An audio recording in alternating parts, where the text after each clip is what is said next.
1976년 12월, 나의 내맡기기 실험의 결정체라고 할 만한 일이 일어났다. 앨런 로버트슨의 과외 선생이 되고 산타페에서 학생들을 가르치고 바바를 개인주별로 초청하는 일에 마지못해서나마 자신을 내맡김으로써 내 삶의 경로가 바뀌었던 것처럼 내가 선택한 길에서는 어긋난 것처럼 보이지만 사실은 내 삶의 운명과 완벽하게 일치하는 일을 나는 다시 한번 맡게 될 것이었다.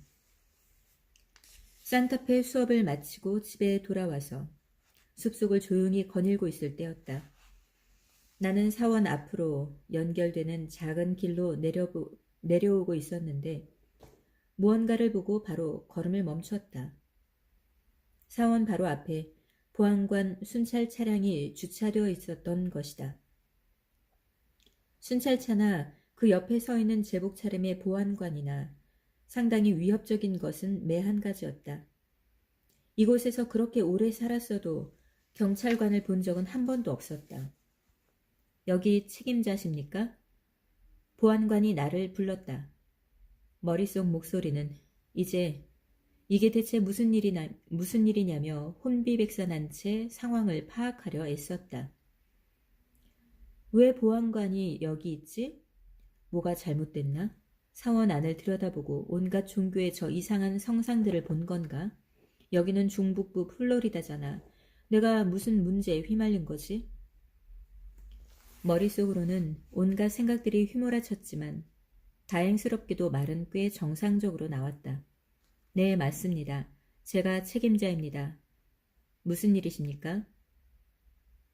놀스 보안관보는 사원을 가리키며 이 건물을 내가 지은 것이 맞느냐고 물었다. 그렇다고 하자 그는 자신이 집을 증축하려고 하는데 그 공사를 맡아줄 수 있겠느냐고 했다. 그는 삼남으로 만든 사원의 시골풍 분위기며 목공 솜씨에 좋은 인상을 받은 모양이었다. 그는 차고를 집과 연결시켜서 생활 공간으로 리모델링해줄 건축업자를 찾고 있다고 했다. 말문이 막혔다. 건축업자라니. 그런 것은 생각해 본 적이 없었다. 물론 나는 내 땅에 건물을 몇 채 짓기는 했다. 하지만 다른 사람을 위해 건물을 지어줄 생각은 한 번도 해본 적이 없었다. 게다가 그 다른 사람이 보안관보 같은 공무원이라니. 나는 두 가지 상반되는 반응이 머릿속에서 오가는 것을 지켜보며 잠시 서 있었다. 하나는 이렇게 말하는 소리였다. 말도 안 돼. 하기 싫어. 난 바빠. 산타페에서 학생들도 가르치고 무엇보다도 난 건축업자가 아니잖아.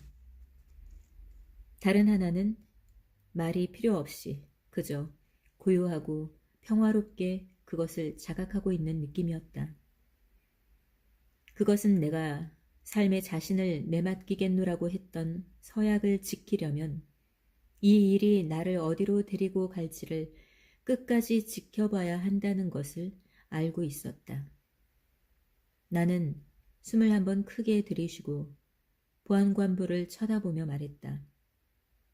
그렇게 하죠. 기쁜 마음으로 공사를 도와드리겠습니다. 자, 그렇게 말은 내뱉어졌다. 여느 때와 마찬가지로 나는 이제 이 새로운 내맡김이 나를 어떤 마법의 토끼굴로 인도할지를 지켜보고 있기만 하면 될 것이었다. 놀스 보안관보는 내 첫 번째 건축일의 의뢰인으로서는 완벽한 사람이었다.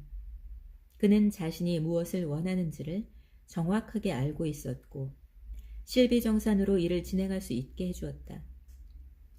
실비정산은 꼭 필요한 조건이었다.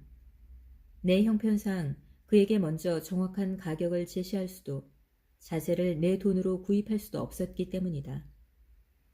당시 내 벌이나 절약 습관 등을 감안한다면 나는 그 누구보다도 훨씬 저렴한 가격으로 공사를 진행했다고 자부할 수 있다. 조수 한 명 정도는 필요한 상황이었는데 사원의 새 거주자였던 라다가 그 일에 자원했다. 대학의 크리스마스 방학을 맞아 사원에서 지내던 그녀는 자신이 망치도 다룰 줄 알고 제 몫은 충분히 해내는 사람이라고 자부했다. 우리는 작업용 앞치마를 둘러매고 집을 지으러 마을로 갔다.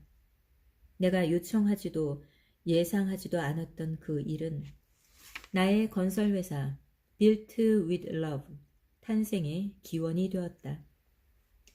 놀스 보안관보는 우리 솜씨에 무척 만족하여 주변에 입소문을 내주었다. 얼마 지나지 않아 나는 엘라추아 카운티 보안 부서 사람들의 인테리어 공사를 수도 없이 맡게 되었다. 나는 그때도 늘 꽁지머리에 샌들 차림이었지만 나의 외양에 신경 쓰는 사람은 아무도 없었다.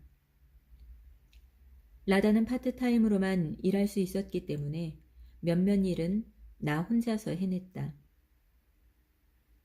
나는 벽난로를 설치하고 몇 개의 차고를 짓고 수도 없이 많은 현관을 만들었다. 나는 내가 하는 일 하나하나를 우주가 직접 내게 주문한 것처럼 대했다. 실제로 그러했기 때문이다. 내가 집중 수행을 주체하면서 봉사에 대해 배운 것처럼 이 모든 훌륭한 사람들을 위해 집을 고치는 것 역시 내 영적 수행의 일부가 되었다. 나는 생판 남이었던 사람들의 삶에 기쁨을 줄 수 있는 기회를 갖게 된 것이다. 나는 건축일에 그런 면이 정말 마음에 들었기 때문에 무료 봉사라고 해도 아주 기쁜 마음으로 일을 했을 것이다. 하지만 일은 그렇게 흘러가지 않았다. 나는 작업의 대가로 돈을 받는 것과 사업을 운영하는 일을 받아들여야 했다. 삶은 나로 하여금 영적인 자아관념을 내려놓게 만들었고 나는 그 빈자리를 다른 것으로 채우지 않기 위해 언제나 깨어 있고자 했다. 나는 그저 무슨 일을 하건 그것에 온 마음을 쏟아부었다. 산타페에서 학생들을 가르치는 것이나 사원에서 아침 저녁으로 사람들을 만나는 것이나 집중 수행을 주최하는 것이나 건축 일을 하는 것이나 아무런 차이가 없었다. 이 모든 일에는 한 가지 공통점이 있었다. 바로 이 모두가 내 머리로는 이해할 수 없는 삶의 흐름에 내맡겼을 때 주어진 일이라는 사실이다.